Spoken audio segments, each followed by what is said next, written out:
Sir हमें मतलब कि आपसे बहुत उम्मीद है सर। हमारे घर की कंडीशन बहुत ख़राब है सर, हम लोग बहुत गरीब है सर, हमारा कोई सहारा नहीं है सर। हमारे भैया की भी हाथ सर टूटा है, उनका भी ऑपरेशन हुआ है सर। हमारे पापा भी थे जो हमारा सहारा थे, मतलब कि हमारे पापा भी अकेले थे और हम 4-5 बहन, मतलब कि 5 बहन हैं, हमारे भैया भी अकेले हैं सर। हम इसीलिए विनती करें, हमारा कोई मतलब कि आगे पीछे कोई सहारा नहीं है, हम लोगों का कोई खर्चा देखने वाला नहीं है। हम लोग पढ़ाई लिखाई भी नहीं कर रहे हैं, अभी एडमिशन भी नहीं हुआ है।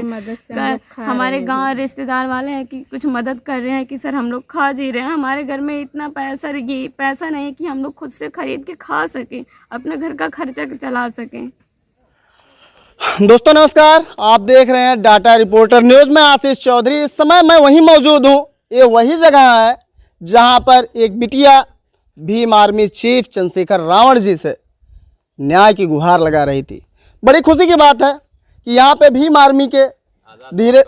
आर्मी और आज़ाद समाज पार्टी के कार्यकर्ता धीरे धीरे आने लगे हैं और इस परिवार में न्याय की एक उम्मीद सी दिखाई देने लगी है। और एक चीज़ और आपको बता देना चाहते हैं कि अभी हम यहाँ पे थोड़ा सा रिकॉर्ड किए हैं, आपको दिखाएंगे वीडियो में कि यहाँ पे चंद्रशेखर रावण भाई जो है फ़ोन किए और इस बिटिया से बात किए और कहें कि बेटा बहन, हम तुम्हारे लिए न्याय की जो है जो भी प्रक्रिया है, न्यायिक प्रक्रिया है, आपके न्याय की लड़ाई में हम भी शामिल होंगे। आपने हमें भैया कहा है तो ये जान लीजिए कि इस देश की जितने भी बहनें हैं अपने भाई से निराश नहीं होंगी। ये अभी हम बात करते हैं, बिटिया यहाँ पे मौजूद हैं, इनको इस समय क्या महसूस हो रहा है और यहाँ पे अपने भाइयों को देख करके, भीम आर्मी के भाइयों से इन्होंने गुहार लगाया था, तो अपने भाइयों को देखकर एक बहन को कैसा महसूस हो रहा है? बेटा बताना, इस समय जब लोग आए हैं आपके पास में, कैसा आपको लग रहा है? सर जब हमारे घर पे हमारे भाई लोग आए हैं, भीम आर्मी लोग भाई वाले आए हैं, तो सर हमें बहुत खुशी हुई सर। इन लोगों को देखकर हमें बहुत खुशी हुई, मतलब कि अंदर से बहुत खुशी है सर। हमें ऐसा लग रहा है कि अब हमें न्याय मिल सकता है। अब चंद्रशेखर रावण भाई भी आपके पास फ़ोन किए, बहुत बड़ी बात है कि एक बहन रोई और एक भाई उसकी पुकार को सुना और सुनने के बाद में आपके पास फ़ोन आया, तो आपसे क्या कहें, कुछ बताना चाहेंगे? हाँ, हमसे बात किए हैं, बताएं कि बेटा टेंशन मत लो, चिंता मत करो, हम आपकी मदद करेंगे। हमसे जितना हो सकेगा हम उतनी आपकी मदद करेंगे। मतलब कि आप टेंशन मत करो, कोई दिक्कत कोई परेशानी नहीं हो सकती, हमसे जितना हो सकेगा हम उतनी मदद करेंगे। हम आपकी मदद करने के लिए तैयार हैं। यहाँ के जो मंडल अध्यक्ष हैं अब्दुल्ला जी, इनके बारे में आप क्या कहना चाहेंगे? लगभग ये शाम से आपके पास जो है बने हुए हैं, आ रहे हैं, जा रहे हैं, आपकी न्यायिक लड़ाई जो है लड़ने का प्रयास कर रहे हैं, इनके बारे में आप क्या कहेंगे? इनके संघर्ष के बारे में क्या कहेंगे? पहली बात तो है हम इनका बहुत बहुत धन्यवाद करते हैं कि हमारे भाई लोग मतलब कि हमारी दुख या मुसीबत सुन के मतलब कि आपके ज़रिए हमारे तक पहुँचे हैं। इन लोगों को देखकर हमें बहुत खुशी हुई है, मतलब कि हमारी मदद करने के लिए, हमारे घर की हालात देखने के लिए हमारे घर तक आए। कहीं ना कहीं अभी अंदर से एक खुशी हो गई है, दुख तो है ही। हम देख रहे हैं सुबह से बच्ची रो रही है, बहुत से पत्रकार यहाँ पे आए, हमें भी जो है लोग देखें और हमसे लोग बात किए कि आशीष भाई कहाँ का वीडियो, हम के भैया वीडियो बनाए, लेकिन थोड़ा सा दिक्कत था, उसमें हम कुछ शब्द आक्रोशित करने के लिए लोगों को बोल गए थे, उसमें थोड़ा सा मिस्टेक हो गया है। तो लोग जो है मेरे समर्थन में और बच्ची के समर्थन में यहाँ पे आए भी थे, बात किए। लेकिन बहन से हम एक बात और करेंगे, क्या भरोसा लगता है आपको बात करके? ये भरोसा लगता है कि हमारा काम हो जाएगा? हाँ, हमें पूरा विश्वास में पूरा भरोसा है कि हम बात किए, हमें ऐसा लगता है कि अब हमारी मतलब कि मदद हो सकती है, हमें इंसाफ मिल सकता है, हमें पूरा भरोसा पूरा विश्वास है। आपने भीम आर्मी को ही क्यों चुना, जबकि तमाम संगठन थे, तमाम जो है बीजेपी है, बसपा है, सपा है, ऐसे तमाम संगठन हैं, उनको क्यों नहीं आपने चुना? क्यों आप सिर्फ भीम आर्मी के लोगों से ही मदद की जो है गुहार लगाई, क्या कारण है? जैसे ऐसा है कि हमारा मतलब कि बहुत लोगों ने वीडियो देखा होगा, नेता होता सब कुछ, मतलब कि बहुत लोग देखेंगे, मतलब कि हमारे भाइयों तक जब हमारा वीडियो पहुंचा, इनको मतलब कि कल सुबह तक पहुंचा, ये आज शाम तक हमारे घर तक आए। हमें मतलब कि हमें इन पे ज़्यादा विश्वास है कि बहुत लोगों ने देखा होगा, ऐसी बात नहीं है, बहुत नेता लोगों ने देखा होगा, मतलब कि बहुत सारे लोग देखे होंगे। अरे बेटा, उस वीडियो को उठा करके फेसबुक पेज पे चढ़ा के मेरे वीडियो को उठा के मिलियन लोगों ने देखा है।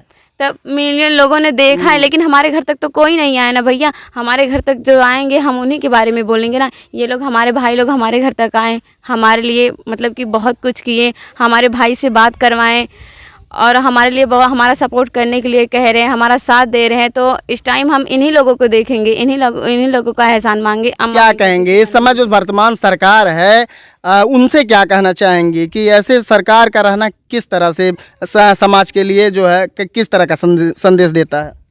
ऐसे सरकार के रहने से क्या फ़ायदा कि जब हमारी सरकार हमारे जिनको हमारा खुद जो जिनकी हमारी सबसे ज़्यादा मदद की ज़रूरत है, जब वही खुद हमारी मदद नहीं कर रहे हैं, ऐसे सरकार के रहने से क्या मतलब बनता है, क्या फ़ायदा है? बेटी पढ़ाओ बेटी बचाओ का क्या मतलब बनता है जब वो हमारा साथ ही नहीं दे रहे हैं, जब हम मुसीबत में हैं, जब हमें उनकी सहारे की ज़रूरत है, उनकी बहुत ज़्यादा हमें ज़रूरत है, जब वो हमारा अब नहीं साथ दे रहे हैं, तो फिर जब हमारे घर की हालात कंडीशन सब कुछ सही हो जाएगी तो फिर हमें उनके साथ की क्या ज़रूरत है, क्या मतलब बनता है?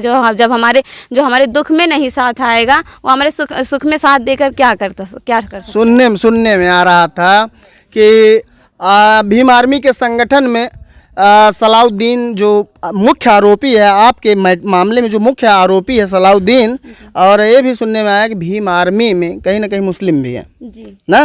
कमेंट आप पढ़िएगा कि मुस्लिम है तो भीम आर्मी हाथ नहीं लगाएगी। इस पे आप क्या कहेंगे? क्या लग रहा है कि भीम आर्मी साथ देगी कि नहीं देगी?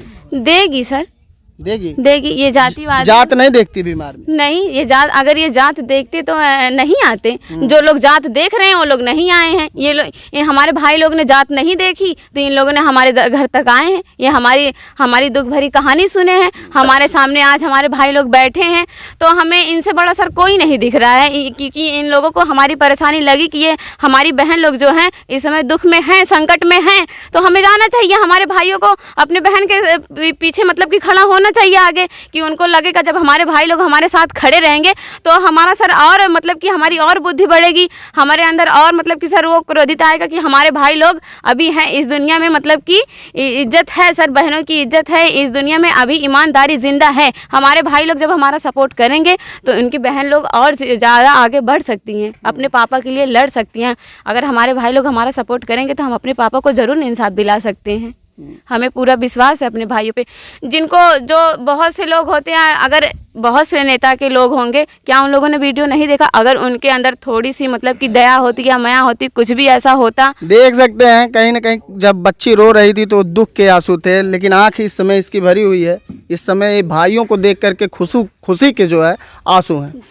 और ये बताइएगा कि इस समय जो है जैसे सपा सरकार है, सपा सरकार मतलब सपा का जो एजेंडा चल रहा है कि हम भी जो है दलितों के साथ में काम कर रहे हैं, तो सपा के नेता कोई आए यहाँ तक? नहीं। मतलब कोई नहीं सर। अगर मान लेते हैं सपा की नेता है तो वो लोग कहाँ हैं? वो लोग हमारे घर तक क्यों नहीं आए? हम अपने जब हम थक गए, हम अपने भीम आर्मी भाई से एक ही बार हम गुहार लगाएं, ये भी नहीं कि 2 3 4 बार एक ही बार गुहार लगाएं। वो हमारे घर तक आए, कल भी आए, आज भी आए, अभी आते ही रहेंगे। तो और बाकी सब नेताएं कहाँ हैं? वो क्यों नहीं हमारे घर पे आ रहे हैं? उनका भी तो आने का हक है। ये मोदी योगी जोगी जो कुछ भी हैं, ये लोग, इनके नेता क्यों नहीं हमारे घर तक आए? इनको भी तो एक बार, इनका तो सबसे ज़्यादा हक बनता है कि हमारे घर तक आए, हमारे घर की कंडीशन देखें, हमारी हालात देखें कि हम लोग सच बोल रहे हैं या झूठ बोल रहे हैं। एक बार उनका हक, सबसे पहले उनका हक बनता है कि हमारे घर तक वो चल के आए, देखें हमारे घर की कंडीशन। आज तो हमारे सर से हमारे पापा का हाथ उठ गया, साया उठ गया है। हमारे भाई की भी ऐसी हाल है, ऐसी कंडीशन है, कौन हमारा सहारा बनेगा? कब तक ये गांव घर वाले नात रिश्तेदार कब तक हम लोगों को खर्चा देंगे? मतलब कि अपने घर से राशन देके कब तक हम इन लोगों के सहारे जिएंगे, खाएंगे? कहाँ जाएंगे हम लोग? आपने एक भाई को बुलाया था, लगभग आज यहाँ पे तमाम भाई आ गए हैं। लगभग देख रही हैं यहाँ पे धीरे धीरे सैकड़ों भाई भीम आर्मी के आ गए हैं। आपको इधर दिखाइएगा यार, उधर लेने के बाद इधर आइए। कहीं ना कहीं अब भीम आर्मी के सैकड़ों भाई आ रहे हैं। अब इस समय कैसा महसूस हो रहा है? हमें बहुत अच्छा लग रहा है। हमें लग रहा है कि जैसे अब हम अपने पापा के लिए लड़ाई कर सकते हैं। हमारे अंदर से और मजबूती आ रही है कि हम अपने पापा के लिए ज़रूर लड़ सकते हैं। हमारे भाई लोग हमारा साथ दे रहे हैं। हम तो अंदर से पूरी तरह से एकदम टूट चुके थे। ऐसा लग रहा था कि जैसे सारा रास्ता ही बंद हो गया है। बस पुलिस लोग क्या करते थे, यहाँ से फ़ोन कर दिए, यहाँ आ जाओ, यहाँ से कर दिए, यहाँ आ जाओ, बस सुन के उसके बाद कोई कार्रवाई नहीं करते। बस कहते थे कि हमारा थाना नहीं है, विदेश का मामला है, हम कुछ नहीं कर सकते। किस लिए सरकार बनी है? इसलिए पुलिस बनी है। पुलिस इसलिए बनती है कि अगर जो सही है उसको सही किया जाए, जो गलत है गलत का भी सुने, सही का भी सुने, उसके बाद वो फैसला करे, उसके बाद वो डिसीजन ले हमें क्या हमें सही करना है कि हमें गलत करना है। ऐसा थोड़ी है कि जिसके पास पैसा है उसकी बात सुन ले, पैसा पुलिस ले ली उसके बाद चुप हो जाए, और जो गरीब है जिनके पास कुछ नहीं है उनको मतलब कि धक्के मार के वहाँ से भगा दे, उनका कोई इज्जत ही नहीं है। हम छोटी जात वाले हैं, हम गरीब हैं, हम अपना मेहनत मजदूरी करके कमा खा रहे हैं, पढ़ लिख रहे हैं, कुछ भी कर रहे हैं। तो अगर हम मतलब कि हमारे घर में कोई परेशानी है, कोई भी दिक्कत है, अगर हम सरकार के पास, सरकार किस लिए बनी है? सरकार इसीलिए बनी है ना कि गरीबों की मदद करे, चाहे वो गरीब हो चाहे वो अमीर है। इसका मतलब तो ये नहीं है कि जो अमीर है उसकी हर जगह इज्जत हो, जो गरीब है उसकी कहीं ना इज्जत हो, उसको हर जगह से भगाया। समझ सकते हैं कि चंद्रशेखर आज़ाद उर्फ रावण जी की जो ये भीम आर्मी की सेना है, भीम आर्मी की जो टीम है, आपको बता देना चाहते हैं ना इस सरकार में ना इनका कोई सत्ता है, ना अभी तक इनका कोई शायद विधायक मंत्री भी है, और फिर भी समाज के लिए ये लोग आए। क्यों आए? क्योंकि इनको लगता है कि समाज के हित में ही देश का हित है, और कहीं ना कहीं गांव के एक छोटे छोटे कस्बों से होकर एक एक लोगों से होकर के हमारा ये समाज बनता है, और इस समाज जो बनता है कहीं ना कहीं ये सरकार को उठाने और गिराने में बहुत बड़ा योगदान देता है। और ऐसा सरकार रहना व्यर्थ है। कहीं ना कहीं मुझे कभी कभी चाणक्य की नीति याद आ जाती है, मुझे तकलीफ़ होती है और बताने में वो भी शर्म आती है कि चाणक्य की एक नीति थी, उसमें बताया गया है कि जिस राजा के पास औलाद ना हो, यानी जो राजा संतान विहीन हो, वो कभी अपने प्रजा का दर्द नहीं समझता है। कहीं ना कहीं वो जो टॉपिक वो जो है चाणक्य लिखे थे, वो इस समय के सरकार पे, वर्तमान सरकार पे फिट बैठ रही है। आपसे बता दें, योगी जी वो भी क्या है, एलिगेशन तो लगाने के लिए बीजेपी वाले लगा देंगे, वो भी हमें शायद मुकदमा और इस तरह के झंझट में फंसा देंगे, लेकिन हकीकत बोलने से रोक नहीं पाएंगे। हो सकता है मनीष कश्यप की तरह हम भी जेल में नजर आएँ, लेकिन बता देते हैं आपसे कि इस समय योगी जी भी निर्बसिया हैं, मोदी जी भी निर्बसिया हैं। ना उनके पास कोई औलाद है, ना वो किसी और के औलादों का दर्द समझ रहे हैं। क्या कहना चाहेंगे इस पे? हाँ, हम यही कहना चाहेंगे, अगर उनके भी मतलब कि बीवी बच्चे कुछ भी होते, अगर उनके ऊपर कोई संकट पड़ता, कोई कष्ट होता तो उन्हें ज़रूर एहसास होता। तो हम मतलब कि हम हमारे दुख से, हमारी दिक्कत से उन्हें क्या फ़र्क पड़ेगा? अगर उनको फ़र्क पड़ता तो ज़रूर हमारी मदद करते हैं। अगर उनके मतलब कि बीवी बच्चे होते हैं, उनके भी बच्चे अगर अभी उनकी भी किसी हादसे में मौत हो जाती है, कुछ भी हो जाता है उनके साथ, बहुत बुरा उनके परिवारों के साथ, तो अगर उनके बच्चे होते तो उन्हें तो बुरा लगता। आज उनके बच्चे नहीं हैं, हमारे पापा के साथ ऐसा हुआ है तो हमें बुरा लग रहा है, तो उन्हें क्यों बुरा लगेगा? बताइएगा चंद्रशेखर जी के लिए इस समय संदेश आप क्या देना चाहेंगे? हम उनके लिए यही संदेश देना चाहते हैं कि मतलब कि अभी तो उनकी कोई ऊंची पदवी इतनी बड़ी है भी नहीं। वो जो आपसे बात की है और आपके न्याय की लड़ाई में शामिल होने के लिए आपको वादा किया है, उसके लिए आप क्या कहना चाहेंगे उनको? हाँ, हमारे भाई ने हमसे वादा किया है कि बेटा टेंशन मत लो, हम आपकी मदद करेंगे, हमसे जितना हो सकेगा हम उतना आपके लिए मदद आने के लिए बोले हैं। हाँ, वो बोले हैं अगर उनकी ज़रूरत पड़ेगी, अगर हम उनके लिए आवाज़ लगा रहे हैं कि भाई एक बार आइए, हमारे घर की कंडीशन देखिए, एक बार हमसे मिलिए, तो वो ज़रूर आएंगे। और सब नेताओं की तरह नहीं है कि हम लोग चिल्ला के बुलाएंगे, गिड़गिड़ाएंगे, रोएंगे, सब कुछ करेंगे, उनको फ़र्क नहीं पड़ेगा, वो नहीं आएंगे। वीडियो देखें, जब तक देख रहे हैं तब तक उनके दिमाग में है, जब वीडियो बंद किए, मोबाइल बंद किए तो उनके दिमाग से उतर गया। वो ऐसे नहीं है, उनको उनके कान तक कल खबर गई, वो आज हमसे बात किए हैं। हम आपको इस घर की पल पल की खबर दिखाते रहेंगे, और एक दिन 2 दिन नहीं, जब तक इस बेटी को न्याय नहीं मिल जाता है और इसके साथ में कुछ उचित कार्रवाई नहीं हो जाता है, तब तक इस घर तक हम आते रहेंगे और आपको यहाँ की खबर दिखाते रहेंगे।